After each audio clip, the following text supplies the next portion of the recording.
And we're here. Hello. Hello. Welcome, Monday. guys. Monday. Generational change. I'm Jen. I'm Peter, and it's a special day, isn't it? Well, it's the day when everybody pretends to really give a crap about things that they obviously don't give a crap about. Yeah, a little grandstanding here and there. But happy Martin Luther King Day. As we can't get a Voting Rights Act passed. Yeah, but of course the Voting Rights Act. And it's all because of Joe Manchin. No, but the Voting Rights Act that they're trying to pass, of course, has major poison pills, including the one about increasing the financial requirements in order to get on ballots and things like that. You know, anything to stymie a potential third-party rise. I mean, we all know how that works. But it has a lot of good things in it. It really does. Sure. So, you know, but you can't overlook that either. No, but the fact that we can't get a Voting Rights Act bill passed at the same time as the same people are speaking about Martin Luther King, it's comical. Well, you can't make this up. Well, like you just Senator Sinema posting Dr. King as her hero on social media today. Oh, see, that to me that's is like a deliberate. That's like deliberate, like trolling. As far as you know what? It's got to be. It's absurd. Yeah, she's got nerve. How could anybody take it as anything Speaking else? of people that have the nerve, but in a good way. So I saw Nina get into it with one of Joe Manchin's staffers. Did you see that little interaction? I heard about that. If you guys haven't seen it, I'm sure if you look up the clip of Nina getting into it, I think Kyle did a good clip on it too. Well, Kyle usually does good clips. With Joe Manchin. She was just not having any of it. And she basically threw down the gauntlet. She's like, if any of you people that are not supporting this Voting Rights Act dare mention the name MLK, like she just went off. She's like, you cannot quote him. You cannot, like, she brings the fire. Nina's the Lothario on Mr. King. So I love her. A lot of people today are obviously virtue signaling for things that obviously are important, but are not actually going to do anything to do what is necessary about it. But one of the things that Dr. King did talk about that was very important to him was universal health care, and how the most inhumane thing that we have in the United States is the fact that we don't have universal health care. There's nothing more inhumane than that. And so the gentleman who we are bringing in again, we are very pleased to welcome back to the show, Assemblyman, not Congressman. And you know what? That makes it complicating. No, it makes it complicated. I say Assembly member. Assembly member. Because I feel like if you say Assemblyman, then they're going to get all, gender haters out there. It's like Assembly member. Yeah, we live in a world where everybody's offended. Everything is offended. But Assembly member of District 27 in California, Kalra, who put forth Appropriations Bill 1400, which is CalCare. Universal health care for the state of California. Now, this is going to be an interesting discussion because obviously this is a momentous occasion because it actually passed its first Appropriations Committee, which is huge. However, we have to have this conversation because we've got our MMTers who I'm sure are going to tune in and wonder, how are we going to pay for it? How are they going to do it? Right. How are they going to do it? They don't think it's possible. They don't think it's possible to do this outside of the federal government. Well, here's the thing, though. But isn't California the 5th or 6th largest economy in the whole world? I mean, I would think that if you have that much, GDP, you probably could afford to. But I don't think it's that as much as the whole concept of MMT, which is that they're not a currency issuer and they still rely. I mean, look, I'm just saying, and I hear the voice of the teacher from Charlie Brown or Steve Grumbine, But, be it as it may, we are very pleased to welcome back to the show Kalra, the representative of California's 27th district, and that is an appropriate way of saying it. I suppose. Good to see you. Good to see you both. Thank you so much for having me. Hi, Thanks for coming on. So we recently did have friend of the show, Steve Grumbine, on, and I don't know if you're familiar with Steve and modern monetary theory. I'm sure you are. And they're always, and for me, I'm like an optimist with this. And I also think you throw everything against the wall and see what sticks. So I support any and all efforts at any and all level to do things that help people. So, but they're very skeptical of the finances with this. And I don't completely understand it. It might be one of those things that I don't ever completely understand. But they don't know that it's possible to do it at a state level financially. What do you say about that? Well, look, the Canadian government, as an example, has provincially run healthcare programs. They do have the Canada National Health Act, but really that's just a funder into the state programs. The state actually operates the program, has state funding and federal funding. So on a parallel track, the reality is we would need federal funds And that's what the Medicare waiver process is all about. The money, we're already getting an enormous amount of federal money for our healthcare system. In fact, the United States pays more for health, gets more public money spent for healthcare than any country in the world, which is crazy. If you think about it, we're talking about compared to other countries that have single payer. And so we're already putting an enormous amount of money into it. Now, is it complicated? Would it be easy? Of course not. But this is a generational issue. And so the way it would work is that we would have to get Medicare waivers from the federal government so that we can use the federal funds instead of it go and have it come into CalCare. We combine that with state funds. The state and federal funds combined are the majority of healthcare costs already. The other big portion of it are premiums, employer premiums, worker premiums, individual premiums when people buy healthcare on the Covered California, ACA exchange or what have you.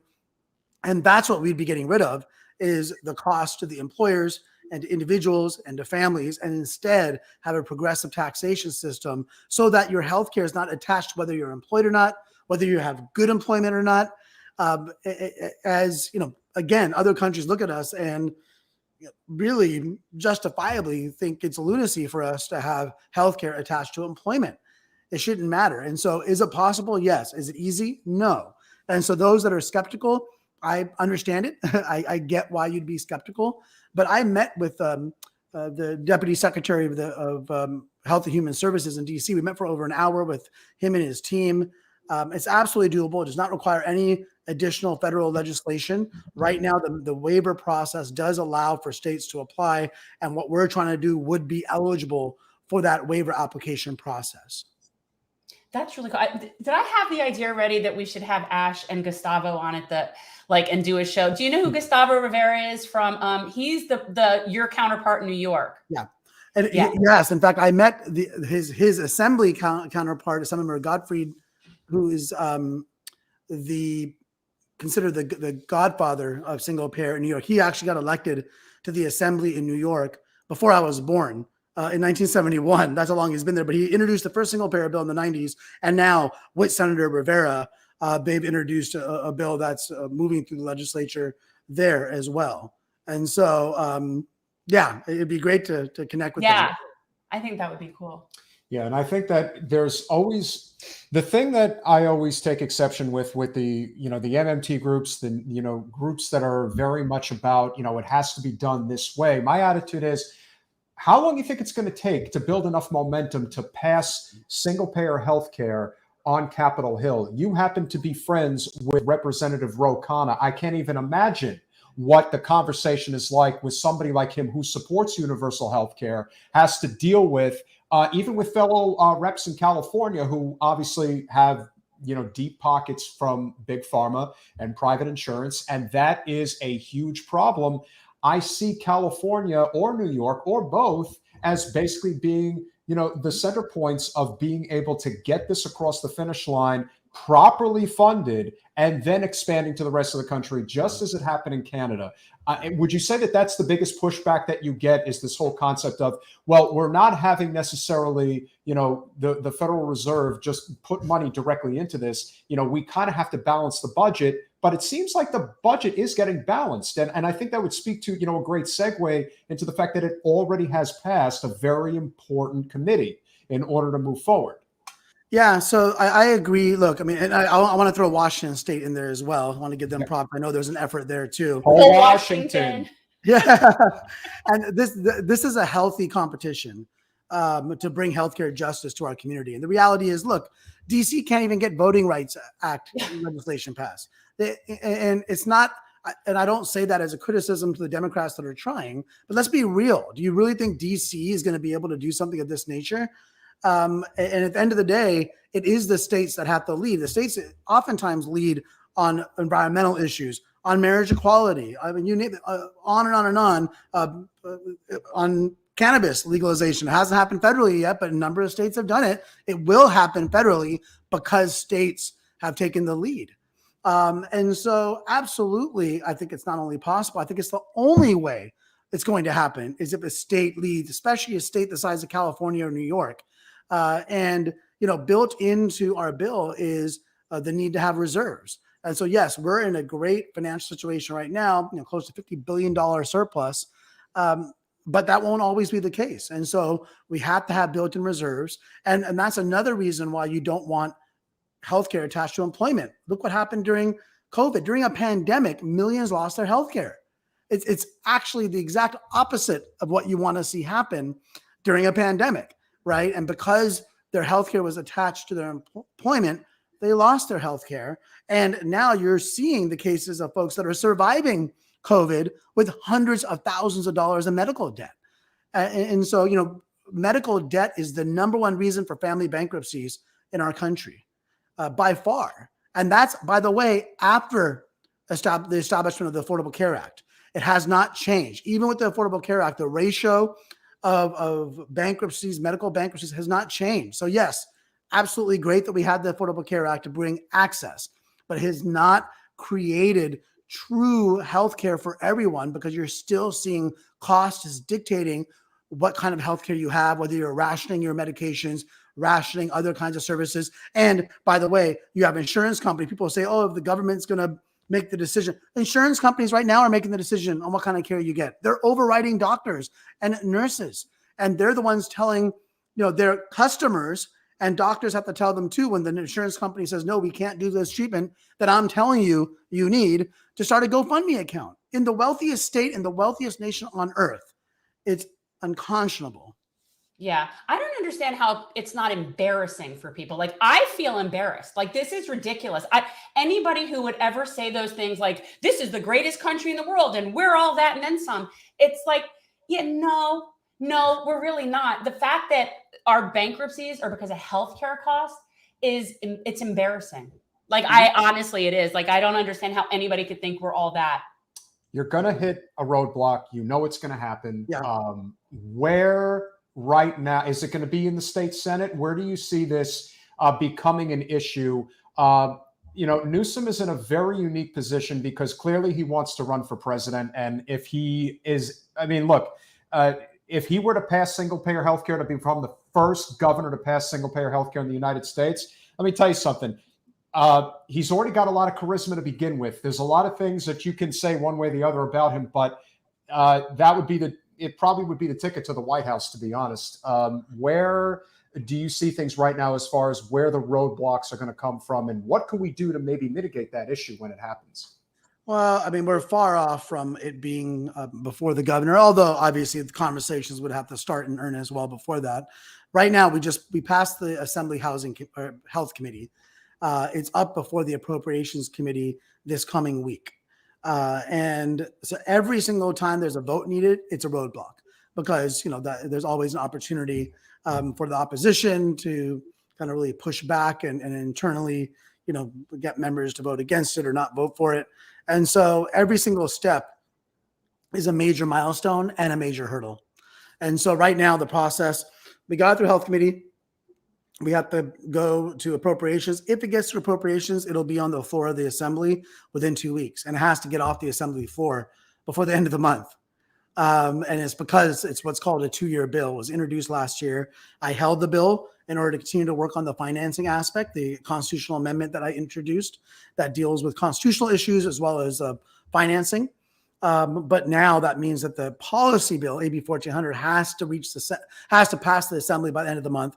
Then it would go to the Senate, and then it would have a few months to make its way through the Senate before it ever had a chance of getting to the governor's desk. And so there's still a long way to go, but it is an accomplishment that we got past that first hurdle, because I think it shows that we're working in earnest, that there's sincerity in the effort, and that we mean it. This is not for show. I'm not doing this for publicity. I'm doing this because I believe healthcare is a human right, and my goal as an elected official is to reduce suffering.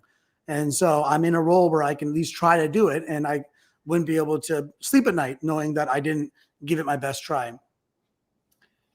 Very wise words, and that really resonates with us. Let's face it, we always say that universal healthcare makes total sense from a financial standpoint. It removes the for-profit middlemen in between you and your doctor. This is not, this isn't communist China where, you basically are not allowing doctors to make a living past a certain point. No, you're giving the economic freedom in a way that people I don't think are fully aware of. And I think that that's something that still needs to be, I don't want to say taught, but it conveyed in a way that I think more people want to understand. I think one of the best arguments for universal health care in California alone is the fact that cost of living is so exponentially high. And if you were to have universal health care, the cost reduction for the average person would go down so much, it would probably affect their cost of living significantly, because a lot of people are leaving California for the fact that they just can't afford to live there. If you could talk about what type of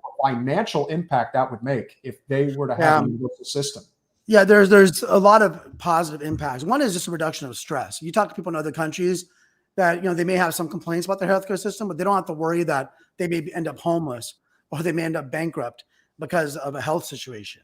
A lot of stress that the working families have, knowing they're one injury, one illness away from losing their home, or for complete catastrophe as a fiscal catastrophe as a family. The other aspect of it in being attached to employment is that you can't have the freedom of choosing your job. A lot of people would leave their job if it wasn't, and you hear this all the time, I would leave my job, but I have good health care, so I don't want to leave it. You might have someone in an abusive relationship. There's so many different ways this manifests itself. And then, of course, the financial. Look, businesses pay $20,000 a year for an employee to have family health care, just in premiums. The average individual pays $6,000 a year. And so when folks, think about, and the news loves the word tax, like, oh, they're going to tax to pay for it. Well, we are already paying the highest health tax in the world. I'm trying to reduce it so that a payroll tax for an employer is 1.25%. Bye 9.9% that you're paying for premiums right now. Wow. 1% premium for the worker. So bye to the 2.7% workers are paying on average between 50 and 100,000. They're paying 2.7% of their pay for healthcare. So bye 2.7%. And by the way, no deductibles and no copays. So by way of example, if you make $55,000 a year, you don't pay payroll until the $50,000 is marginal. So that means you're paying 1% of the marginal rate. So for $55,000 a year, right now you're probably spending $1,500 or more a year for healthcare. If your employer gives you healthcare, and keep in mind the operative word, they give you, because they don't have to, right? I mean, it depends on how many hours you work and what have you. But under the plan I put forward, they would pay $50 a year for healthcare. So $50 a year for healthcare through their payroll versus $1,500 plus for inadequate healthcare. The healthcare we're offering is better than Medicare. It's better than it's health, it's hearing, dental, vision, long-term care, no prescription costs. And how do we pay for it? Because it sounds like a dream. We pay for it by reducing the 20% administrative costs, which cost tens of billions of dollars a year to our system. Reduce that to single digits, the low single digits like Medicare and VA, because when you don't have 100 payers, the complexity goes down dramatically. And then also the profit taking and the fraud. Tons of, obviously, billions of profit taking. You reduce that, and you're able to reduce the fraud because you don't have a complexity, a web of payment systems where fraud could be hidden. Yeah. Why? Nobody's having to scam healthcare if they're given healthcare. That's right. It's really very basic. It's unbelievable. It really just comes down to what type of a PR machine they're going to put forward if this thing continues to gain momentum. I am sure we see it all the time. Pharma, obviously, companies like Pfizer, Moderna, and whatnot. And the insurance companies. Yeah, Aetna, Cigna, United, they will all take out massive multi-million-dollar ad campaigns in the areas they need to convince the public that this is bad for them. This is actually communism, social, whatever they're going to say. We're going to need to have Wendell Potter back on again. Anyway, I digress. You've reminded me of that. I just got connected with him. We're going to be talking later this week. So he's fantastic. He's so excited to talk with him. And the reality is they are going to spend hundreds of millions. Wendell will be, I'm sure, he has that insight of what they're willing to do. And they're already starting. They're saying your taxes are going to be doubled. They're already saying you're going to lose your health care. All those things are already coming out. They already have a website. They're already doing social media, but they will spend hundreds of millions. So what I say to folks, especially when I introduce the ACA, they're like, oh, you want to go to the voters? They're going to spend all this money against you. Look, at the end of the day, it takes a movement, and I think today is an appropriate day to talk about that on Dr. King's, holiday. It takes a movement. And look, what they went through, what Dr. King and the civil rights activists went through, people died. They went through so much more than we have to go through, but we're going to have to take their energy and their spirit and recognize that we're going to have to have an army of people on the doors, knocking on doors. It's got to be like one of the greatest field campaigns that we've ever seen, because that's the only way we're going to get through to people is talking to them face to face. Otherwise, we're going to lose the battle of social media, the battle of TV ads, and the battle, frankly, of newspapers. I mean, the newspapers are corporate owned. They're going to, most of them are going to come out against it. Some are already writing articles against it. And then not to mention the mass media, TV and what have you. I mean, look, when you have this corporate media that's going to be pushing against it. And that's why, especially when I talk to folks like you, I can actually have an open, honest conversation. When I do these news segments that are like these 1-2 minute news segments on the local news, the main focus is taxes.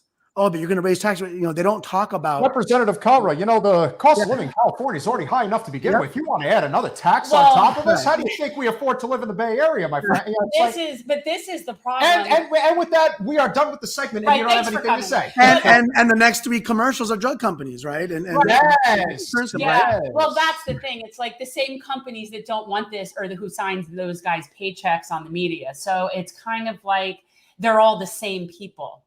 You also can't be afraid to basically throw it back at them and say, just remember, the companies that are putting these commercials out, they're the ones that are going to lose if we win. Yeah. This isn't a question of what you're not going to lose. You are going to win. It's these multinational corporations that have literally been, I always just hammering home that statement of these are for-profit middlemen who provide no service whatsoever. No, we pay them just to pay them. Just to pay them. They don't actually offer anything.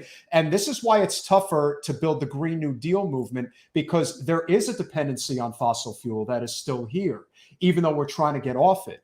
But there is that argument of, well, when you turn your lights on, where do you think that's coming from? As of right now, it's not coming from where it needs to come from. But this idea that we need Aetna and Cigna and, Blue Cross Blue Shield, we don't need them. They don't actually do anything to improve health outcomes. It's just unbelievable. So that argument, in the simplest terms, is just something that, we need. And again, the progressive movement is very strong in California. So them really hammering that message home is obviously key, but it's not the full story.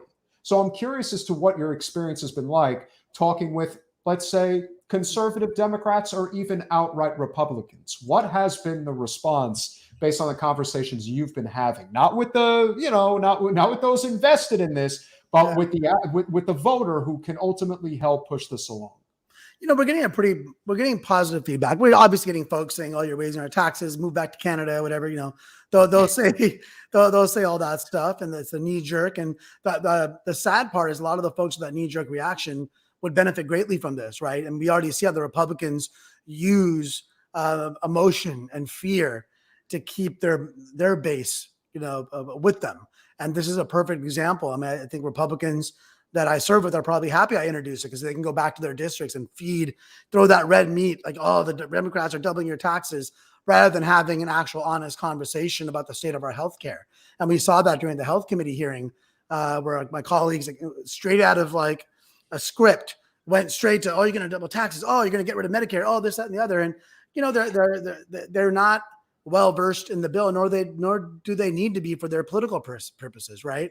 And then it's just the Democrats that are more troubling, the ones that aren't, that don't see it right away, how we have to push back against an industry that is killing people and is hurting our families. And, there's no doubt that it's not easy. I give a lot of credit and courage to the 11 Democrats that voted for my bill. It's not easy. It seems like a no-brainer on the policy side, but on the political side, the opposition makes it really hard for you to vote for these things. They have a lot of money. They can use it for you or against you. And so it does take courage. And that's why I tell folks to, when they reach out to my colleagues, to understand that, have some understanding that this is not easy for them, not because they don't necessarily believe in helping people, they do, but we've created a system that's so dependent and affected and impacted by money. And because we've done that, we have elected officials, some of whom are just going to politically take advantage of it, and some who are genuinely scared. And they're good people that need the cover. They need the protection of the people. They need us, all of us, the movement, to wrap their arms around them and say, you do this, we got your back. And if they come after you next election cycle, we've got your back. We're going to make sure we push back. We'll be on the doors. We'll be your army to protect you for protecting us. And that's the inside outside. That's what we always say. That's the outside supposed to be protecting the inside, not criticizing them to the point where they can't get anything done. Like, it's one thing to hold people accountable. It's another thing to just sort of, have no clue as to that this is politics. And if somebody is on the inside, that is a specific type of game that person needs to play to navigate that system. And it's like a Monday morning quarterback situation is what it always feels like. And it also pushes folks the other way, right? They're like, well, these folks are so hostile. They're all over me. They're, if I don't do 100% of what they want, they say I'm a traitor or, a capitalist or pro corporation. I did 9 of the 10 things, but that 10th thing I didn't do. And all of a sudden I'm like super evil. While the opposition, you do one thing that they want, they'll throw roses and champagne at you and wine and dine you. So, it's a different mentality. I hate to say it, but you sound exactly like a friend of ours, Andrew Yang, who was on our show not too long ago. And he said, with the progressive movement, I could be right. What he said was, I could be right on 20 issues, but if I'm wrong on the 21st, that's it. That could be it for me. You're done. I'm canceled, basically out. Done. And the progressive movement, this is sort of like this 5-year odyssey as we talk about the whole Bernie Trump, awakening for tens of millions of people. And the next evolution isn't necessarily, it's not compromising your values. It's recognizing that there is compromise in order to enact and forward the agenda. And that is something that I think is really lost on a lot of people. It is very difficult, especially in California, because California is one of the few states that actually pays a living wage to its assembly members. It's a 6-figure salary in California. In Florida, forget it. It's a nightmare. You can't. And the fact that it's in a completely inconvenient part of the state, it's not surprising that it's so corrupt, for being honest. We want to get to this point, but the only way we're going to get there is if we become a well-oiled machine. We look at what the Tea Party was able to accomplish, not necessarily agreeing with what they were doing politically, but in terms of their cohesiveness, they didn't miss. Like, they were hell-bent on making sure that they got what they wanted. And the progressive movement really needs to recognize that you're not going to get everything that you want. So long as the people in question are not bought and paid for by corporate special interests, we know that you're not, and we know that there are many others like you that are trying to fight the good fight. Are there ones in the Assembly and the Senate that are bought by corporate interests? Absolutely. But we're working to change that. And the great thing about what we're fighting for, we don't need to be paid to fight for the cause. Whereas the people who are defending the crooked system that is preventing us from having these things, they're not doing it out of the kindness of their heart. They're doing it because they're getting paid to do it. And so the sooner more people realize that, the more the momentum is going to build. And anything that we can do, look, that is obviously what we're here to do. And friend of the show, Kayla Estrada, wants to know, how are the votes on the Appropriations Committee? So I guess, that's the next step. Where are we on the next step? So I already met with the chair, Chair Holt. He's actually the brand new chair because Lorena Gonzalez just left the Assembly to become the next head of the California Labor Federation, which is fantastic. Although I'm going to miss her dearly. She's such a fighter and so smart and strategic. That being said, I right away met with the chair. Kind of explained to him my approach, what's going on. We are talking to him as well as the Speaker's office on some amendments they like us to take, which we're totally fine with. So we're working on that language right now. When I look at the makeup of the committee, it's pretty good. There's some of the same folks that were on the Health Committee are on it. Some of the co-authors of the bill are on it. And so, I'm setting aside many hours over the next week or two to meet with my colleagues over Zoom or whatever it takes to talk it through. But I'll have a better sense, I think, in a day or two. The committee, it's on Thursday, so it's like I don't. It's not like it's a 2-year bill in Assembly probe, so there's not a lot of time, and so either we get the momentum and push it through, on Thursday, or we don't, and it's going to happen fast. And so, I mean, I go back tomorrow to Sacramento and literally within 48 hours, we'll know what's going to happen with the bill. And my 50th birthday is actually on Friday, so I'm hoping for a pretty good birthday gift. Welcome. Jen's 50 as well. I turned 50 this year as well. Why don't be sad? It's beautiful. No, yeah. I know. It's welcome. And fool. And I don't know. You didn't sound convincing. You're like, no. It's all good. Because he's like pointing at me. Yeah. Ash, we can't thank you enough. Obviously, the work that you do, I know that at times it probably feels, futile and it's hard and all that comes with it. But we are huge supporters of you and what you're trying to do. It's going to take one major domino to fall. And whether it's New York or California, we think that our path, as it has been with a lot of other issues, whether it's marriage equality, as it is with cannabis, at the state level, this is where we are going, in my opinion. If we're going to do this, I think this is where it's going to happen. This is where it's going to break through, and we've got momentum here. So I would canvass for that. I absolutely would as well. We would come canvass. We appreciate all that you do. Thank you. Obviously, if there's anything you want to plug before you go, please share, and we will definitely have you back again. Well, I mean, there's one thing, that's AB 1400. Just everyone keep doing what you're doing. A lot of folks are reaching out to their legislators, to their assembly members, sharing on social media, getting the word out, talking to folks. Again, this is not going to happen because of one person, because of an assembly member or a governor or whatever it might be. It's going to happen because a movement pushes it forward and makes it happen. So yeah, people call your assembly members, leave messages. Do it. Just keep flooding them. Yeah, it does. Especially if your assembly member is on the appropriations committee or whatever the next step committee is. Let me tell you something. Send emails, to call, phone calls. We tabulate it.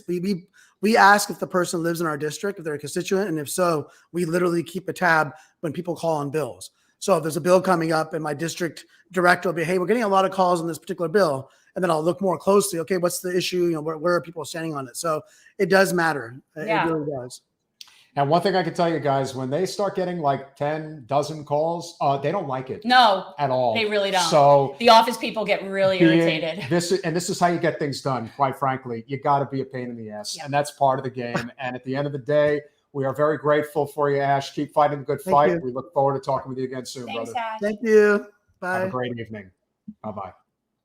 I find it so uplifting yet pitiful that it takes a Canadian to move here to try to help us get healthcare. Like he's trying to show you the way, and it's just yeah, but we always like to blame Canada or blame Mexico. We're just so perfect here. Don't you know we're that? Who great. better to bring on our podcast next to talk about how perfect America is and how we have no problems whatsoever. Oh, this is for you, Miss Kimberly. So, Jen's getting the evening started. I'm celebrating. But does it make any difference that this is a Bob Marley pipe? Get together and feel all right. It was actually, what's so funny is it was the only glass pipe. And I'm like, oh, Bob Marley, that's cool. She is an author and activist and one of the greatest truth tellers you will ever see. Friend of the show, Margaret Kimberley. Welcome back to Generational Change. Hi. Hi there. Good to see you. Good to see you. You look lovely. Well, I was just going to say, you look lovely. You look lovely. Thank you very much. I don't go on camera without makeup. And he doesn't understand that. Like, he'll just be ready to sit down and go. And I'm 50 and it just doesn't work that way. And it's just, he's like, can you do a quick video? I'm like, I just got up. Can you just throw a video together? I'm like, oh yeah. Look, I have said many a times before, it is so much easier to be a guy than it is to be a lady. So I'm just saying. So I appreciate what you ladies have to go through on a daily basis. Us guys should be very grateful that you don't want to kill us. And it gets worse. Or maybe you do and you just don't. We're fine with or without you, to be honest. Like, we're kind of good either way. Fairly warned. So let's start with the wonderful Senator Sinema saying what a hero Dr. King is for her, wearing the cross now on the Senate floor. I mean, it's like the transformation is slowly but surely happening, but I'm just waiting for the midterms where she announces I am officially a member of the GOP now. But it's so... She doesn't support the voting rights legislation. Yeah, but Dr. King is her idol. It's like what we really want to talk about from your perspective is how everybody's virtue signaling today And it's almost like they're missing the entire point yeah. of what this man stood for. It's so easy to virtue signal, but to actually get to the crux of what he's fighting for, and most of what he's fought for, is still not in place. So where are we today, and what did you observe today, aside from the obvious pandering that so many like to do? Do you see any of that nonsense? Of course. Well, my favorite was a tweet from a Republican saying that Dr. King would have opposed critical race theory. That was my favorite thing today. But it's interesting. Of course, it's right and appropriate to honor Dr. King. But every year, the scoundrels come out and use his name. A year to the day before he was assassinated, he gave a speech at Riverside Church in which he opposed the Vietnam War. And yet these members of Congress who vote for big defense spending and interfering with other countries, they all show up at a King Day. Everybody shows up at a King Day event. So then it's lost its meaning if everybody is allowed to try to take some part of his legacy. Part of me thinks that it might be better if his birthday were not an official holiday, because it just brings out the worst in people. There's sales and King Day sale, or people who are who promote racist policies or who advocate for war suddenly wanting to wear his mantle. And it just cheapens everything that he stood for, that the movement that preceded him and helped to develop him as a minister and as a leader, his influence all over the world. I was just in Managua, Nicaragua last week, and there's a Martin Luther King Avenue there where they honor heroes from throughout the world. So I think it's important to pay less attention to this official celebration, because it just becomes a joke, and it's not something that he deserves, and it's not something that educates us. So I was watching on your show, for anybody, would you put it, so it's a Black Agenda Report, which is a really good program. So which is that way there's a point of reference. But yes. So I was watching, and I cannot remember the gentleman's name, but he was with the Black Liberation Movement. He was like old school, talking about like, crazy things like socialism and Leninism and crazy things. Woo! And really, to me, when I think of Dr. King, I think more like that, and this idea of the Poor People's Campaign and the idea of labor, and nobody really talks about that. And yet to me, that's what was the most unfulfilled. Like that was the next step. Like that's where we needed to keep going. Because the second you mess with rich people's money, that's it, you're done. But I mean, can you talk a little bit about that? Because like, I know it, but not everybody understands. Like this was somebody who was not a capitalist. This was somebody that really believed in like a whole poor people's movement. And I just thought we never talk about that. We only talk about the civil rights stuff. Again. And which, not that that's not important, but I think we need to see this more as an economic situation. Your thoughts? Well, Frank Chapman is the man you're referring to. Thank you. Who was in Chicago. And you're absolutely right. Towards the last couple of years of his life, the Civil Rights Act had been passed, the Voting Rights Act had been passed, and this major legislation had gotten done as a result of the mass movement. And he was thinking more about economic issues. He was talking about things that made people very uncomfortable. He was talking about segregation in the North. He was talking about segregation in Chicago, where he was attacked by a mob. And he said they were worse than a mob in Mississippi when he started talking about housing integration and school desegregation. Yes, the Poor People's Campaign was something that he was working on very seriously towards the end of his life, speaking out against the war, speaking out against militarism.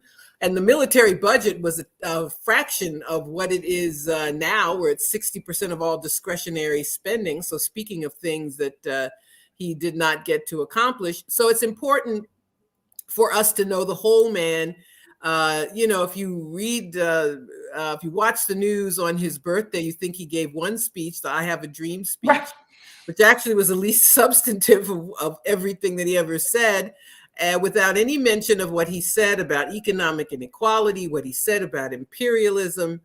We have to remember the whole man. And there's no point in having this King Day if we're going to cherry pick the things that can make people the most comfortable now. He wasn't worried about making people uncomfortable. No. And he was, in general, very unpopular at the end of his life. He was, of course, always loved in the Black community, but opinion polls showed him with some very high negatives because he had made people uncomfortable. But that's what we have to remember. And that's what we all, if we're going to claim to respect him and honor him, have to do ourselves. Hats off to Bernie for putting out probably the best tweet today regarding his, Dr. King's day, is the fact that he was assassinated in Memphis while marching with the striking sanitation workers who were being treated abhorrently. And what's interesting, of course, is the fact that there's always the virtue signalers who want to jump on there and basically trash Bernie for having that as his message, rather than like all the other things that people, I guess, want to talk about. But the truth is, everything always comes back to economic justice for those who don't have any power. And it is the great dividing issue of our time. Corporate special interests is what dominates our government everywhere. And if we're going to talk about Dr. King's message, we have to talk about the message that, like you said, seems to be ignored every single year. And if we're going to talk about what's really the crux of why he was killed, it's because he was trying to bring everybody in the working class together. And when that happens, he'd be fighting for all the labor stuff now. He was. The sanitation workers in Memphis, as you said, were very poorly paid, poorly treated. They had to, if it was one of them, the strike began when a man was crushed. He was sleeping in the truck. And this anger had been building, and they asked Dr. King to come and support their actions. And, a couple of days, he spent several days in Memphis. And there was a near riot, dare I use the word, and he got negative press for that. King is fomenting violence among sanitation workers in Memphis. So, but that is something very important. And he gave his Vietnam speech literally a year to the day, April 4th, 1967. And that last year of his life was one that was very, very difficult for him because he made the wrong people uncomfortable. So Lyndon Johnson was very angry that he spoke against the Vietnam War. And actually, the New York Times criticized him. Some of his own people said, let's not make Lyndon Johnson angry. He's helped us out. So you don't want to piss him off. And you're absolutely right. When you start talking about opposing capitalism, these are things that make enemies. So, to answer, you haven't asked about it, but no, I don't trust the official story that this James Earl Ray guy, who was a petty criminal who never committed a crime that he wasn't arrested for within a few hours, that he decided to travel all over the country and track King and decide to shoot him. I managed to have 2 passports and got to London. It was crazy. No, I don't believe that story. Yeah, King's family doesn't believe that story. No, of course they don't. Yeah. And I'm very happy that they spoke what anybody with common sense already knew, that this this story doesn't hold water, doesn't make sense at all. They're very powerful people who wanted King dead, and they succeeded in killing him at the moment when he began to change his message to one that really threatened the system. Yeah, something that I find interesting when you talk about like all the bad press he was getting at the time, and he was getting that from just mainstream papers. It wasn't like, you know, the people that are now standing there singing his praises now would have been the same people that would have been opposing him then, 100%. even Democrats, same party, same thing. They would be saying things like, you know, there's a better way to do this. You're really causing a ruckus. You know, you really got to do. So all the same people that are singing his praises would have been the same people that would have been opposed to him at the time. And I just, it's like, I can Joe Biden. I just feel like I'm watching it almost in slow-mo, like where I can see that you're saying this, but you would have been totally supportive of that New York Times article. Like you would have been like, yeah, that's right. You know, so even so-called liberals. Right. So I just think it's really interesting that it's like, now it's safe to really be, a fan because he's not threatening your income anymore. He's not threatening your status.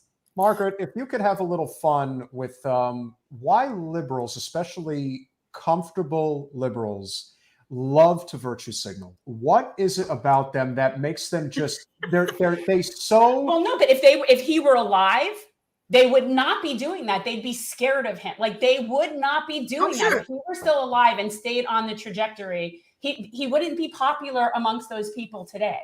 No. Well, you know, if you virtue signal, you don't have to do anything. Right. You could just pat yourself on the back, consider yourself superior, look down your nose at other people, but you never have to take any action. You don't have to think about the role you might play in processes that are unjust. And you'd have to, God forbid, you'd have to think about what you do and how you should change the system. So it's the easiest thing in the world, just to consider oneself a superior being and to think that you live in this bubble of great intelligence and superiority.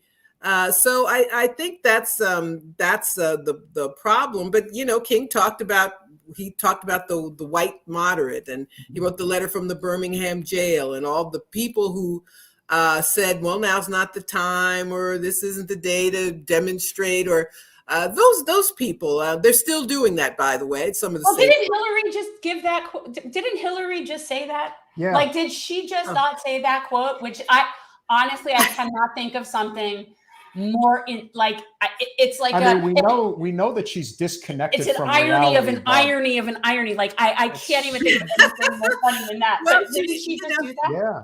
She, Hillary Clinton, what can we say? She won't die, go away, or be quiet. So for her to try, I mean, and what a horrible example, this terrible person who's, laughed about making war in Libya and killing the president, who is actually very conservative. If you remember when Bill Clinton ran for president, she bragged about being a Goldwater girl in an effort to get conservatives to vote for her, who's, talked about bringing to heel super predators. Yeah, she's so of course she would say that and not get the irony. She's the most tone deaf politician. I mean, it's why she lost the presidency, frankly, to Trump. But she's trying to come back. She and Bill are trying to put their names out there again. It's never going to happen, Hillary. Never. No, she's just so bitter. But it's the idea of her making any sort of comment about the white liberal or the white moderate. All she had to do, if she wanted to, everybody, has got to get in on King. She could have said injustice anywhere is injustice everywhere. Something nice and something plain vanilla, and it would have been okay. But no, she's got to pick something that's pointing directly at her, something that indicts her and her husband and their entire political careers. But that's Hillary now. She's. I think it always spoke. Well, it always spoke to who she is as a person, because whenever she talks about something, it's always about her. It's always about me and what I want, and it's this whole I'm better than you. She's the dark triad of personality. She is. It's narcissism, Machiavellianism, and psychopathy is the dark triad. And I cannot think of anybody who fits that more than her. Well, remember her campaign slogan was "I'm with her," not "I'm with you," right? Or "I'm for you." It's like it was still about. It's still about her. Yeah, I mean, it's tone deaf anyway. Well, that is the embodiment of that liberal side of condescension and air of superiority. And the sad truth is that there are tens of millions of people who embrace it and embody it. No worse. I would say what was so interesting is that the best and worst thing that could have happened during the Trump presidency basically happened at the same time. He axed the Trans-Pacific Partnership. That's probably the one signature thing he did as president that I absolutely 1000% support. But at the same time, you had 1 million mostly white suburbanite housewives marching with their pink hats on in DC. And all I'm thinking is, you're basically here right now on your own dime, marching because you hate this president. And I'm thinking, what if 1 million of you who actually have influence, you have means, march for healthcare, march for the environment? Why the hell are you not out there doing that? Because they were able to make money on pink vagina hats. Absolutely. It was, I think it's we've been talking about January 6th. And one of the things I thought last year was, why is it the right wing that'll march on the Capitol? And I'm not suggesting that the left do exactly what they did. Right. But to mobilize for anything. I mean, it was all about their feelings being hurt. Yes. And then when a Democrat comes into office and does what Trump does, you don't hear a peep out of them. It's even worse because they brush it out. A corporate media is so in the bag for him, but they're really just again, the problem is that the two biggest media centers in politics are DC and in New York, and 90 to 95% of them are Democrats. There is not you're not allowed to have any other thought other than what is in the corporate interests of the neoliberal establishment. Everything. Paul Paglia opens his effing mouth today saying that we don't have bad leaders in the Democratic Party. We have bad followers. I mean, you're just letting, this is why people are leaving. Just pull off the mask already. Didn't they learn from the deplorables comment? Like, they really don't learn. It's the same comment. I know. Well, the Democratic quote unquote leadership, these are people who get into politics to make money. All the people who left worked for Obama. Now they've got cushy jobs in media or in corporations or with big tech. That's what they do. Simone Sanders, who worked for Kamala Harris. It's funny. People usually wait at least a year to jump ship. But now where's she going? To MSNBC. Getting her own TV show. Yes, of course. So, they do. They cover for the Democrats. It's like with COVID. Biden's response to COVID has been an absolute disaster. I would argue worse than Trump's. But they cover up for him. And it's not going to help, actually. I think people are just going to stay away. A lot of the people he needs to come out this November are just not going to. And but they collusion, right? That's still a big word, right? Collusion between the Democratic Party and corporate media and big tech is all used to gaslight us. So Joe Biden, for example, has granted more oil and gas drilling permits on public land than Trump did. And that's in 1 year. Yeah. Yes. And so it doesn't matter. So Trump withdraws from the latest climate accord and, Democrats go back in. Hooray, Democrats are back in the climate accord. But then if you give more drilling permits, well, what was the point of that? The point was PR. It was all to look better, and defense spending, the thing that makes me the angriest. It never gets any better. Even when Trump was president, Democrats gave him more than he asked for in his last NDAA bill. Margaret, I just want to ask you, I decided that I'm not calling it the Defense Department or the defense bill. It's the offense. This is an offense budget. There's nothing defensive about it at this point. And let me tell you something else. I find it quite offensive. So to me, it's just like, this is the Department of Offense. We haven't been on defense, I don't think, since Pearl Harbor. And this is it's ludicrous. And the same thing that you're saying about him with the environment, I find him like this thing with Afghanistan. Okay, so he had the gumption to get out of Afghanistan, but now he's creating like 1 million dead children through the sanctions and killing the people of Afghanistan just so that he could look politically proper and not look like he's supporting the Taliban. Like, so and nobody's really talking about that. And this is the greatest sin of corporate They're media. going to kill more people. He is going to be responsible for killing more That's people true. through these sanctions than in the entire 20 years of this war. It's like, I have to say, in foreign policy, Biden has the worst, most incompetent team. It was leaving Afghanistan was the right thing to do, but they didn't know how to do it. They were either they didn't know or lied to the rest of us about Afghanistan has a 300,000 man army. They didn't have an army. They collapsed like a cheap lawn chair, and the Biden administration didn't even have a plan for securing an airport. And then a drone strike, which killed a family, and not the terrorists we were told it was killing. Now they've decided to kill more people with sanctions against the country.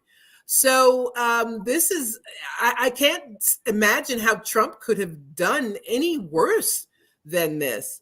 But the media, again, cover up for him. And if their goal is to help Democrats get elected, they certainly aren't going about it in the right way.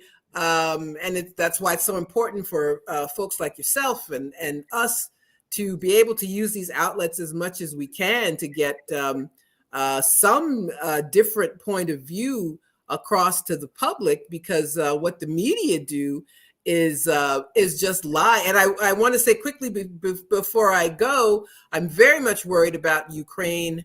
Yes. There's no Russian plan to invade Ukraine. There's a U.S. plan to try to get the Ukrainians to attack the autonomous republics and try to drag Russia into a war, all of which is extremely dangerous and threatens nuclear war. And I'm not exaggerating when I say that.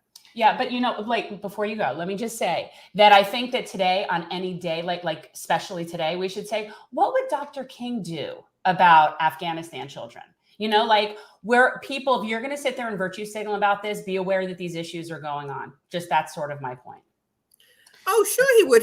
He would say, don't starve the children of Afghanistan. Exactly. He would have been saying for the past 20 years, there was no reason to be in Afghanistan. So he would have been, he gave a speech, he wanted to be a drum major for justice. So he would have been speaking out against all of these travesties that we're talking about tonight. Yeah. I was speaking with a friend the other day who's very conservative, very pro-military, and talks about, how bad ISIS is. And I'm like, I'm not defending ISIS. ISIS is bad, but how do you think ISIS was created? One of the things that nobody talks about with the way, listen, it's great, obviously, to bring the troops home, but if you look at how the troops were brought home in the circumstances that it was almost done deliberately to create a vacuum. So that way another ISIS type terrorist organization cell could form from the way that we did this. It's like, do you guys not? It gives all the contractors things to do. Yeah. Well, the U.S. is, it all started in Afghanistan, the U.S. Supplying and paying these jihadist proxies. So the Taliban were on America's side. Remember, the Soviets had been invited in by the Afghanistan government, but we were told they invaded, and these were people who, were going to, they were equivalent of the founding fathers. I remember Reagan saying something along those lines. Well, so I the may U.S. have said it, I don't remember or not. I can't tell you.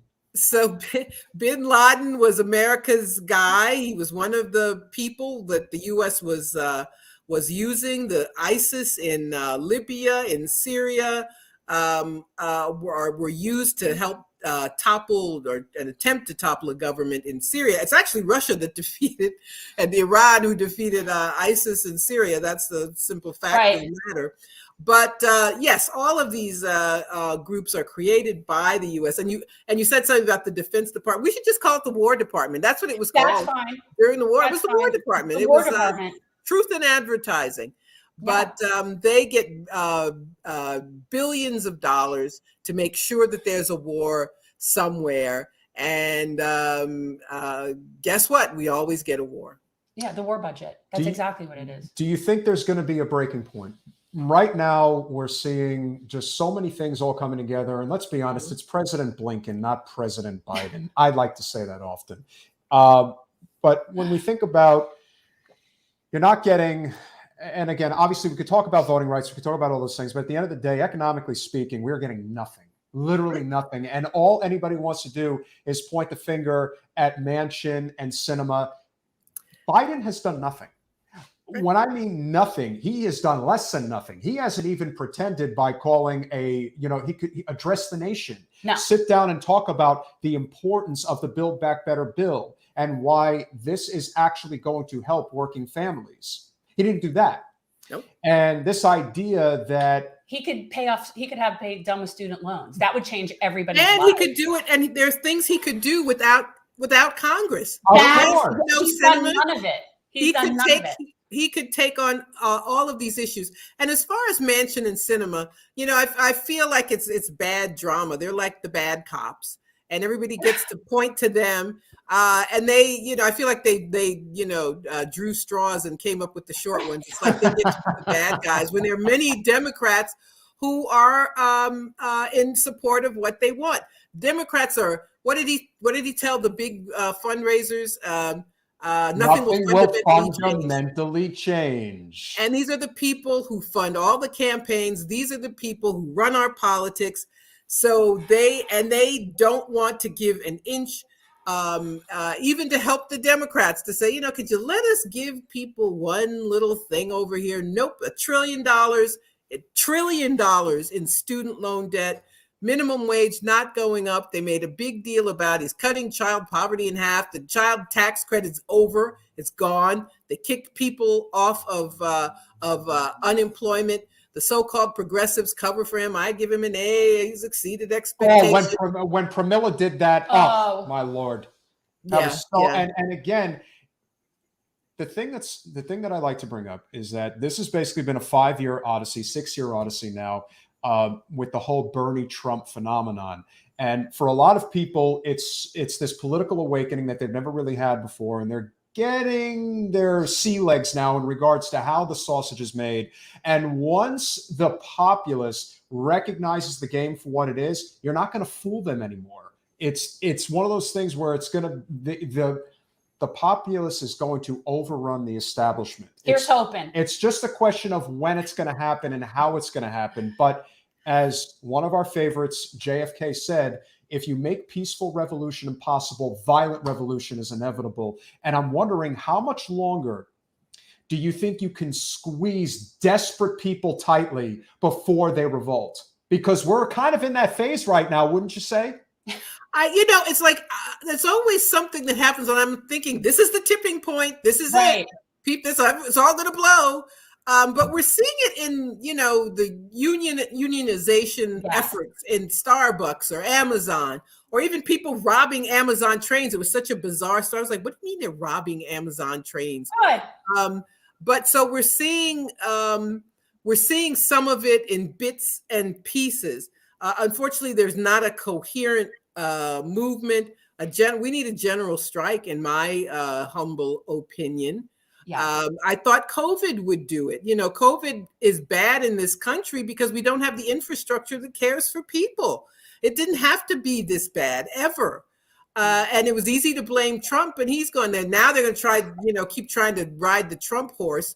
But so I don't know. I have to be honest. I don't know what will finally be, the tipping point that will create the mass movement that we need. I do worry, something else could happen. We could just have a society that begins to devolve and devolve and devolve further.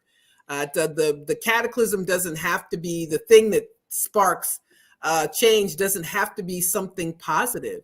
So I think it's important for us to get out in front and make sure that when people say I've had enough, it's in a way that's useful and productive and helpful. I think it could be with a climate catastrophe. I think that it could be something like everything south of Lake Okeechobee is flooding and underwater, and you've got 100 million zillion people from Florida that are now like having to. We are so ripe for something to just basically be the end of at least a chunk of people. Like, and I think that we're just like, it's like Russian roulette for us every year with hurricane season. It's like Russian roulette is what I feel like. Yeah. And we're also, that's the thing that people still don't understand about why Trump is so popular. It's not that people think he's great. It's that they hate him less than they hate the corporate establishment on Capitol Hill. And that is the thing that I think people still can't get their heads around. It's like, oh, Trump is so crass and this and that. Well, at least Trump is saying something that they like to hear. You guys don't even want to pay lip service. And even when you do, as soon as you get power, you completely disregard it because we know that you guys are owned by corporate interests. And that is kind of just getting that message out there and continuing to hammer away at it. The economic message is what got Dr. King killed. That more than anything else, once you start trying to rally the masses instead of playing this divide and conquer strategy. And that's not to say we don't have racist issues, sexist issues, misogynistic issues. All these things are in a capitalist system. When you're trying to climb the ladder, there's always going to be things that people are going to use to distract you. But if the people ever figured out a way to unite, I mean, I don't know. I don't know what. The labor movement is what we talk about. And I think that's a big part of where we're going to see it. And I think that it will eventually spread. And that's what, and I love the idea of a general strike. And what we should be talking about is the infrastructure that needs to be put into place so that that can happen. Because that's something that, that's... If the next progressive who catches fire that is going to run for president in 2024 starts talking about a general strike, then we'll really see just how. But you have to have ducks in a row. Like you have to have ducks in a row. And that's the problem is we don't have that. And the idea of having that on a national level just seems so untenable. Whereas I know, like, for example, in Alabama, we had one of the coal miners on that was on strike, and they have a really tight network of support, and they're able to sustain a strike. They're able to withstand it in a lot of the older, like the communities that are like, the mining communities versus the Amazon workers. The Amazon workers don't have like generations in this town where they're like part of that for life, where they have this sort of like camaraderie. And Amazon and companies like that do that on purpose. People are transient there and come and go for a reason so that they don't really have an opportunity to build camaraderie.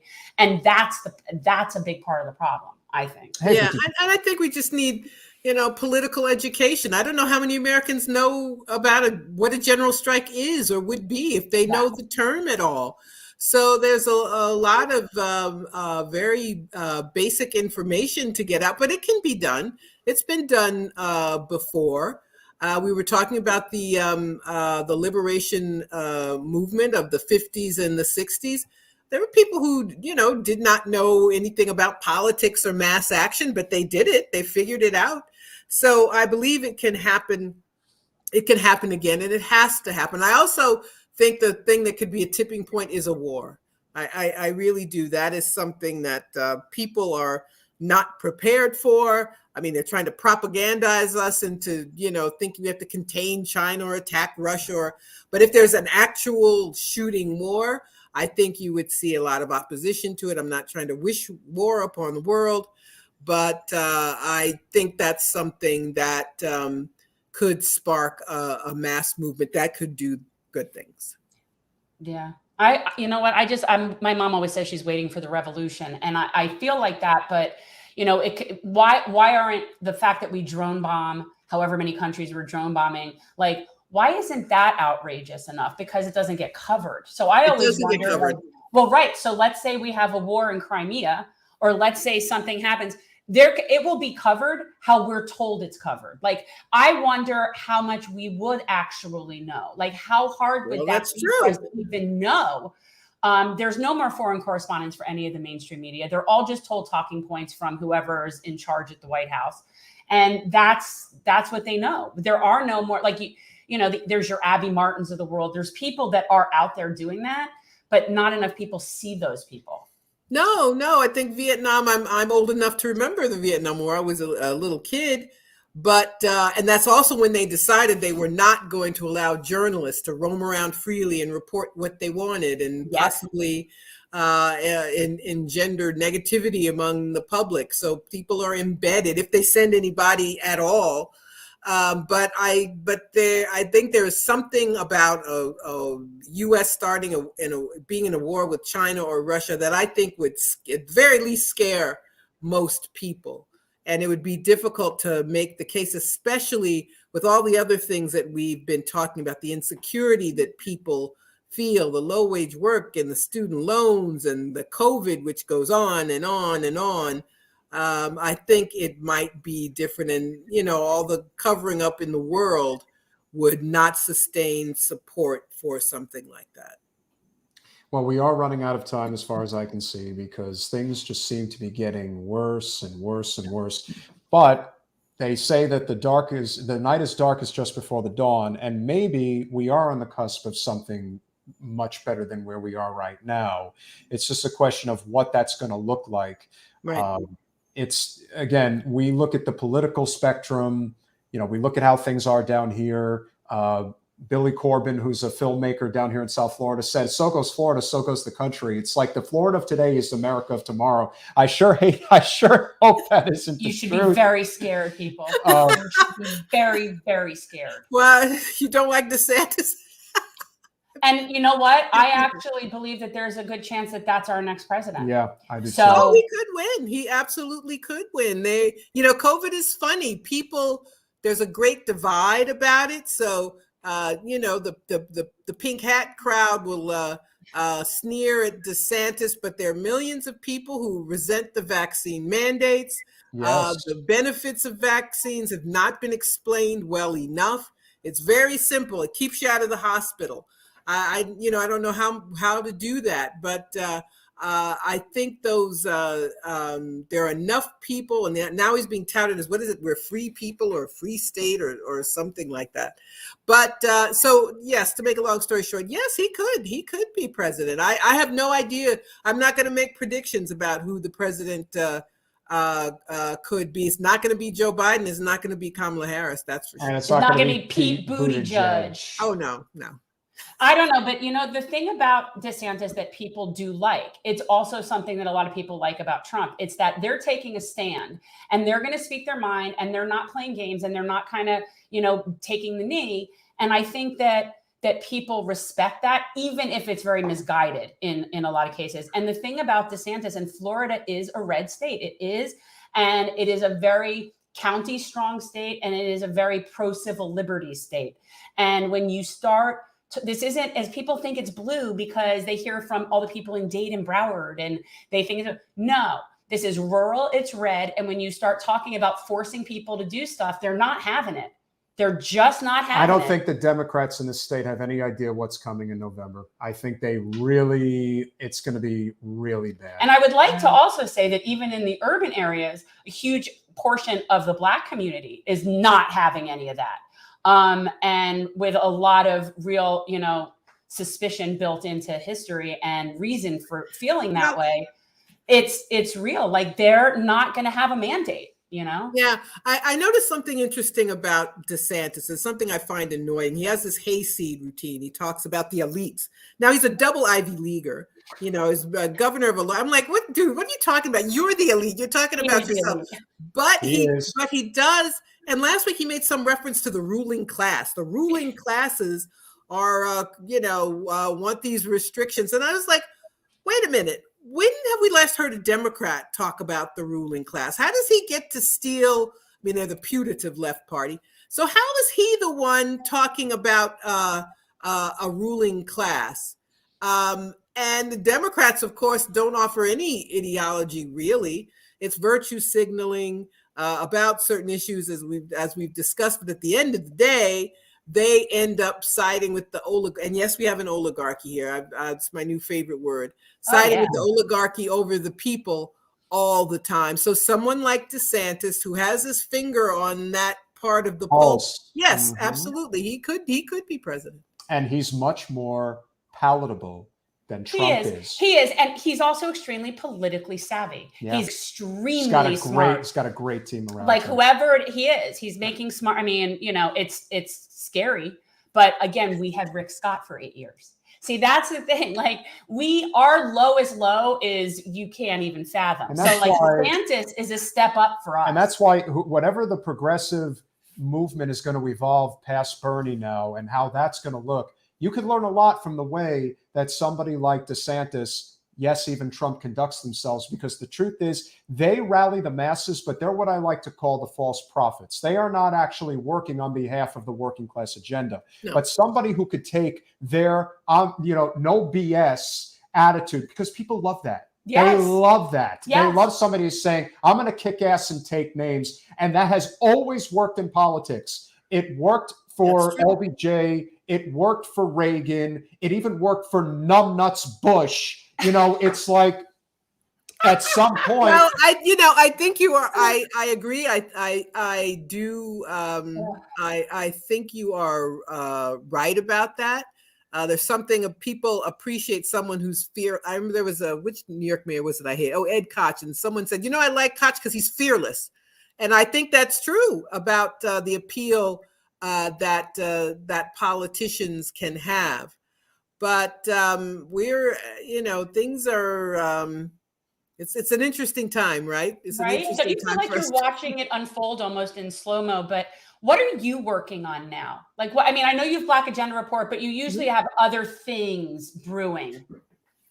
Well, I've become, I think I mentioned briefly, I just returned from Nicaragua.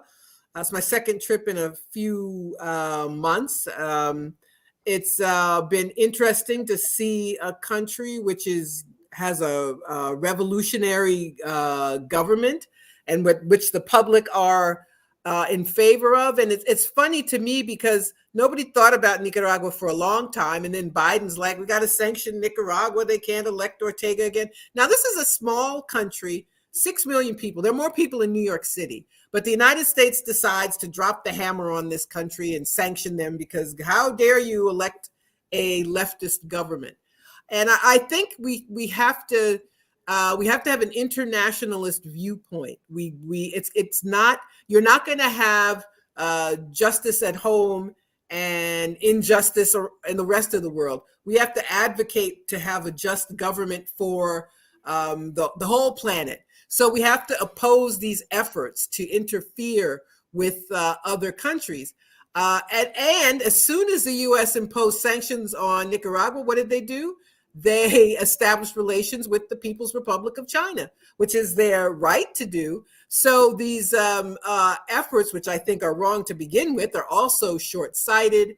And we have many countries now engaged in efforts to protect themselves from the United States. So Russia and China are very close. A little country like Nicaragua is attacked by the U.S., so they begin to sign agreements with China.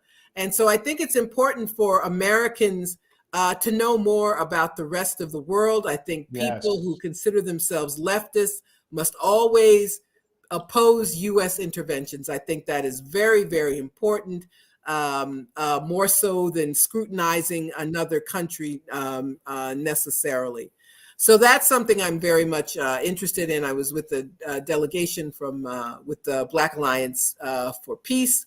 So that's something that's taking up a lot of my thought now.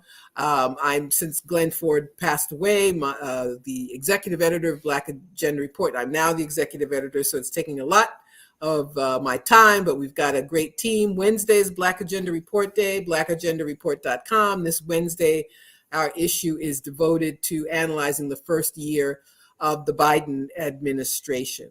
So I hope that people take a look at that, but pay attention to what's happening in the rest of the world. You cannot learn anything reading the New York Times or the Washington Post or watching CNN or MSNBC. You can follow us. You can. There are other great people doing great stuff on these issues. And you need to pay attention to them. And I think when it comes to foreign policy, it's fair to say whatever the State Department spokesperson tells you is not true. So I think you can't go wrong if you just make that assumption. And Biden's team, foreign policy people, are really, really uniquely bad.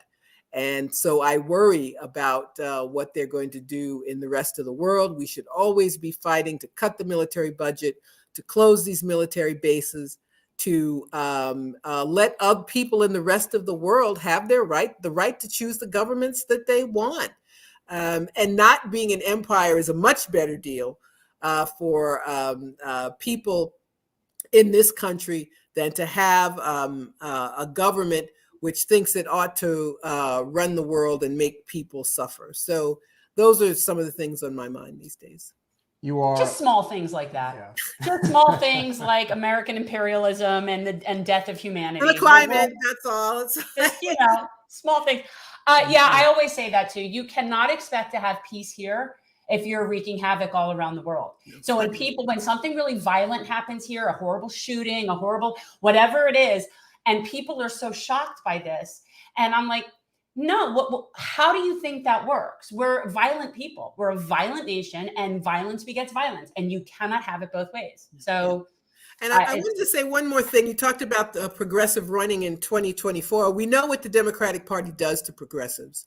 Yeah, I think people have to really stop supporting the Democrats, because we saw what they did to Bernie, not once, and I believe put Trump into office. If Bernie had been the nominee, he would have beaten Trump. I'm certain of it. And also what they did propping up Biden, who nobody really wanted, let's be honest. I think we have to look outside of the duopoly. We can't allow ourselves to be browbeaten into supporting the Democrats. We've got to have a progressive who's really willing to wage an independent progressive campaign, because I think that can be a winner. we do too. I would say the one person who would be willing to do it outside the party at this moment in time, if he's up to the task, would be Jesse Ventura. But we will love you, Jesse. Jesse, come on the show for 420. Yeah, that would be that would be unbelievable. I will see what I can do, Jim. Saying, and I love me some Jesse Ventura. Margaret, we can't thank you enough. You are a delight as always. Guys, the Black Agenda Report, please check it out. Yeah. Fantastic work as always. For sure. And Thank you. Hopefully we'll see you again. Yeah, and always let us know if you have anything new you want to talk about. Absolutely. Sure thing. Thank you. Thanks, Margaret. It's good to see you guys. Bye-bye. Good night, pal. Bye-bye. I love One her. of the best. I love her. One of the best. She's always lovely. And always speaking the truth, which again is something that and yet very like pleasantly. Like that's the thing that's so cool. She's calm, pleasant demeanor, speaking hard truths, as opposed to angry, ranting lunatic. Like it's so much more effective when you hear it as this is just the way it is. You hear that, FHO? Just throwing that out there. Well, I'm just it's much more effective. And I mean, I don't want to talk about those people. I think that when we learn about what it actually takes to build the coalition, Ms. Kimberley is obviously somebody who knows what that takes. And you have to consider the fact that the current state of the duopoly, especially within the Democratic Party, especially with super delegates. Mom, people won't know you're being sarcastic. Yeah. That's my mom. She does not really think we should control the universe. But I do think that speaks to the great issue here, which is, what is it going to take to really wake up the masses? It's so very difficult to get people to agree on anything. So unfortunately, we are stuck in this I found a couple of good stories, though. Did you see that? Yes. I found a couple of positive stories. So we'll do a focus on Florida. This is interesting. We're a little shockos now because we're because I changed it. You can go to this one if you want. This one? Yeah, if you want. Or no, that one. That one? That one. Yeah. Okay, that works. I don't know. I was kind of messing with it. Crazy. All right. So, what do you want to start with? We start left to right. And do you always do it? Because now that I know that, I'll have to design it that way. I just sort of put. So, we talk about all the time what the after effects are of people like Debbie Wasserman Schultz not paying the ultimate political price for what she did to not only kneecap Bernie, but to more or less ensure that Trump became president. I know. I was almost on the verge of when Margaret said that. That was the reason that we have Trump is because of what the Democrats did to Bernie. And a big part of that was Hillary and Debbie. I mean, that was the whole point. So when you do not take the necessary action to deal with the cheating, the illicit behavior that goes on in politics when it becomes front and center and people are now losing faith in the electoral process, that's when society's crumbling, because our friend and new congresswoman from this area, Sheila Sherflus McCormick, she beat her opponent This is great. by people. almost 60 points. And this is a Trumplican that ran against her. In a blue district, mind you. And Like in a he like is refusing to concede the election. This is 78. what happens. Wait, this is it. She defeated him 78.7% to 19.6%, and he won't concede. No. Now, obviously, to me, I just look at that as just a media stunt. It's totally rigged. It's a media stunt. It's because totally rigged. I totally won the race. I didn't even run the district, but I totally won. I just think that's a media stunt, but it's just sort of, But who's to say that this isn't going to happen in races everywhere? They're just going to challenge it. That's Why the thing. wouldn't We're you? undermining the Why entire would you? thing. Nobody believes in the sanctity of the vote anymore, and it has nothing to do with the voting rights bill. It has to do with the fact that you cheat anyway. So who cares? He apparently the guy Mariner filed a lawsuit before the election was called. Before the election was called, he filed a lawsuit telling CBS Miami that stuff was discovered. So he sounds like what Trump sounds like about the election fraud. But we do have a little bit of good news, which is kind of interesting considering that Florida is a right-to-work state. First, Starbucks in Florida files for union representation. This pleases me in Tallahassee. I would say that is pretty damn awesome. And this is why, as we talked about, what happened in Bessemer, Alabama with the Amazon workers, what happened with the Starbucks workers in Buffalo, it just takes one and let it be. This one, I just want to promote this one. Everybody in Tallahassee. Friend of the show, More Perfect Union. Yeah. Well, I just want to say this, that it's the one located at John Knox Road and North Monroe Street. Guys, go to that Starbucks. Be supportive. If you see them outside trying to unionize, be supportive. So that's the one that this is.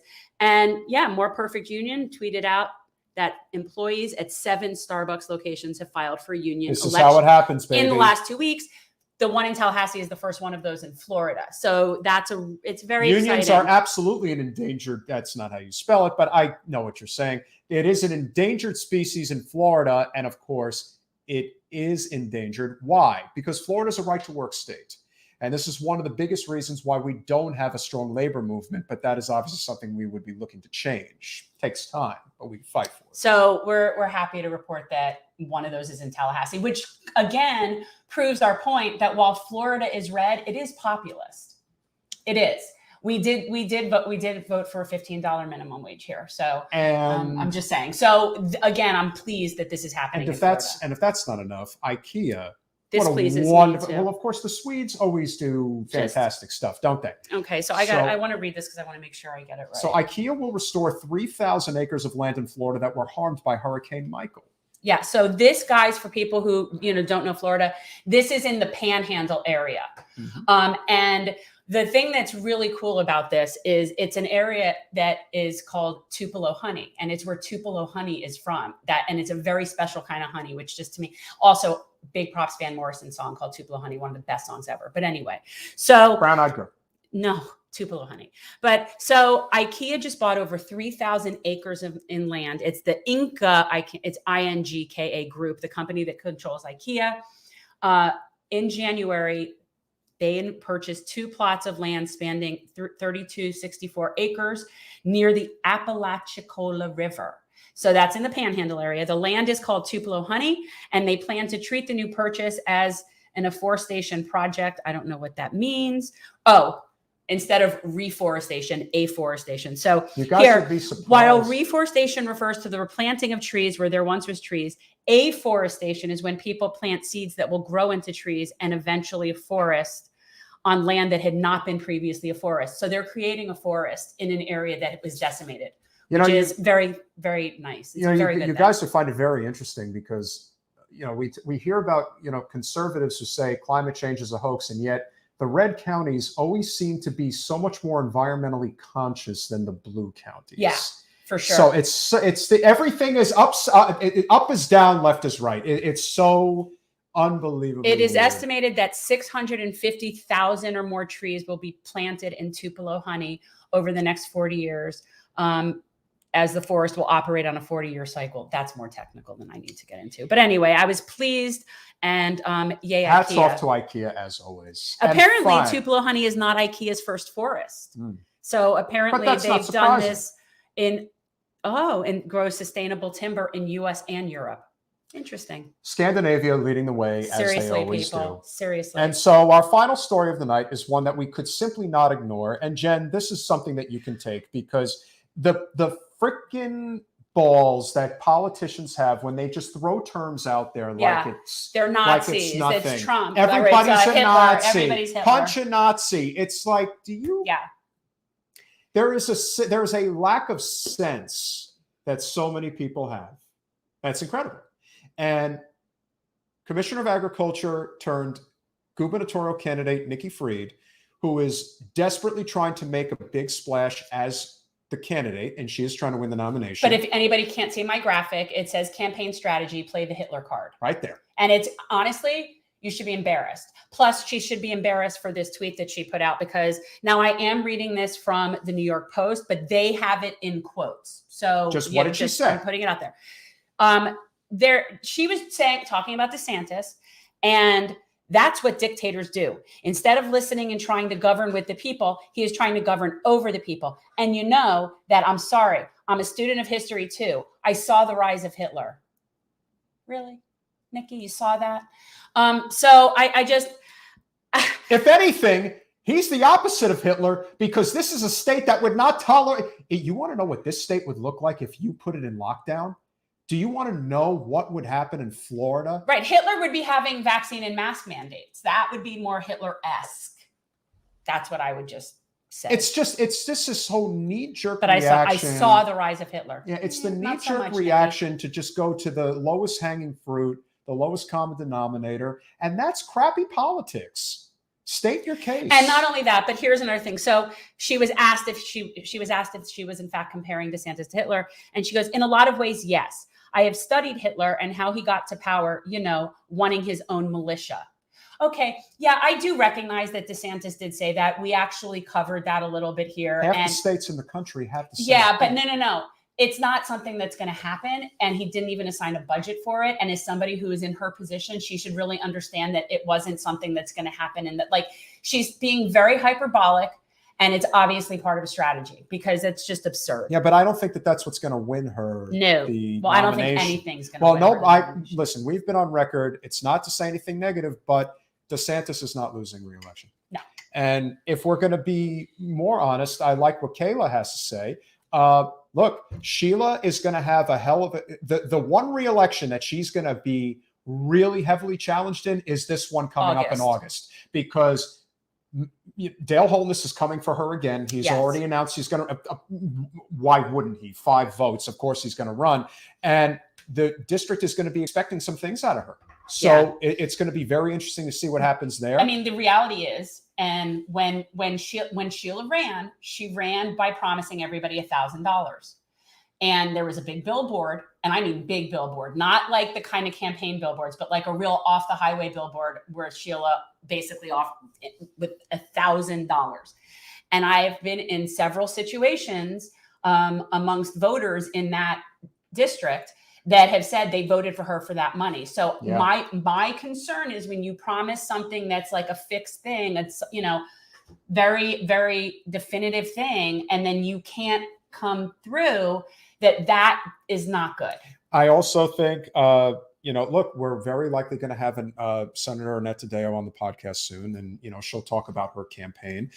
Look, we have no preference. At the end of the day, no, not really, because the truth is we just don't think whoever that is ultimately going to run. You would just hope that they're going to create whatever momentum they can to keep building initiatives. See, for us, what really matters in 22 is not who's going to beat DeSantis, because he's not going to be beat, but it's a question of, can we get these very important ballot initiatives across the finish line with a good candidate, a candidate that people feel at least somewhat excited about. And that's the problem. Yeah, championing ranked choice voting and home grow for legalization of cannabis. Those are the 2 primary issues on the ballot. Oh, can I tell you something else that's really important that we need to be fighting against? Is the legislation for the legalization of no, okay. that they're wanting to raise the needed percentage to pass a ballot initiative to 66%. It used to be 51 or Now 50 it's 60. Then it got pushed to 60. And now that we were gotta able to be get working stuff against passed, that. there is now something that is one of the big things that they're trying to push through course. this year. And that is something we're going to have to be extremely diligent about. So I just want Hey, to say, listen, we like, keep that's a letting big it go. issue It's going to in go to Florida. 100% before you're able to get anywhere. Right. So it's a real problem. It's a real problem. We obviously are huge supporters of Ann Eskamani. We 100% support her reelection. And I like Annette Taddeo. I've met Annette. Yeah. I think she's really nice. I think she's, for the most part, she's been on the right side of No, stuff. she's very from what personable. I've seen. She's very nice. You know. And I do think that, like, for me, I would prefer her to Charlie Crist, just personally for me, in terms of who I think is, coming up in that. I think he's sort of been there, done that already. And so, And then finally, Maxwell Frost. He's done a really good job of raising money. He does have David Hogue and a couple of others from the March for Our Lives movement. Obviously, for those who know, Parkland is the most affluent suburb. I'd love to get all of those people on. Yeah, we would definitely. I'd love to have Maxwell, a Democrat forum on that. A Democrat forum for governor. That would be awesome. Well, we're going to be working on one for Texas, preferably for February.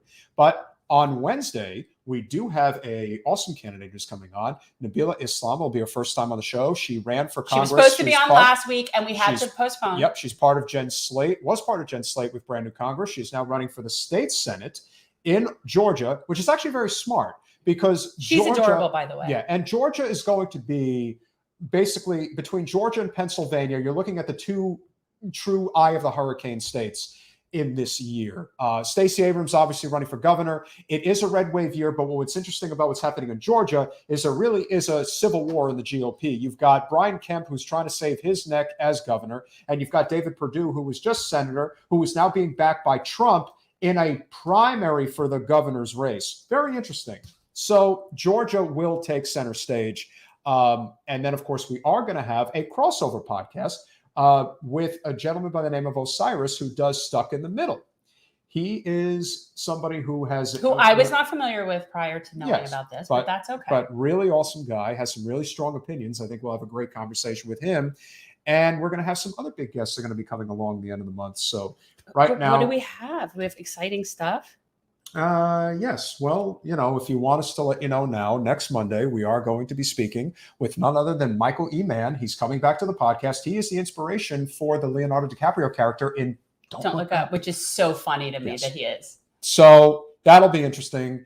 And then on the following Wednesday. Oh, also, I want to tell people that next week is the ribbon cutting for the Hallandale High Garden that anybody who is a Patreon, we gave $200 to that. So we were invited to the ribbon cutting and the community garden. And what a perfect event to do prior to speaking with Mr. Environment himself. Yeah. So we got a lot going on. We hope you guys enjoyed it. Obviously, check out the interview with Ash Kalra. We'll do a clip from that. Very important what's going on in California. And if you live in California, please bug the crap out of your assembly member. Mr. Grumbine, I think Mr. Kalra makes a very good case. I think he stated exactly how they're going to pay for it and how there is going to not be the shortfall that you are concerned about at the state level. But this could be an ironclad, and that would be obviously huge. And of course, what can we say about Margaret Kimberley? One of our absolute favorites. Always great to talk to. And we love talking guys, to if you haven't read her book, her last book was called Prejudential. It was great. I did the audio, and Margaret does her own audio. So it's like having this nice private lecture from her, which I like very much. And I'll come back, and I come on your show. I was so impressed that you were able to get that Marcel Dixon on so fast. So guys, you're talking to me. No, I'm coming up with the environment. Guys, Jim Clyburn has a primary challenge. He sure does. And this pleases me to no end. And he was just on friend of the show, Tim Black, the other day. The gentleman's name is Marcel Dixon. And we are going to shower him with as much love and support as we possibly can, because this man is stepping up to Jim Clyburn. Big time. And we need to get behind that. Damn right, Purse. We agree on that. Guys, a pleasure as always. We'll see you Wednesday. Bye, all.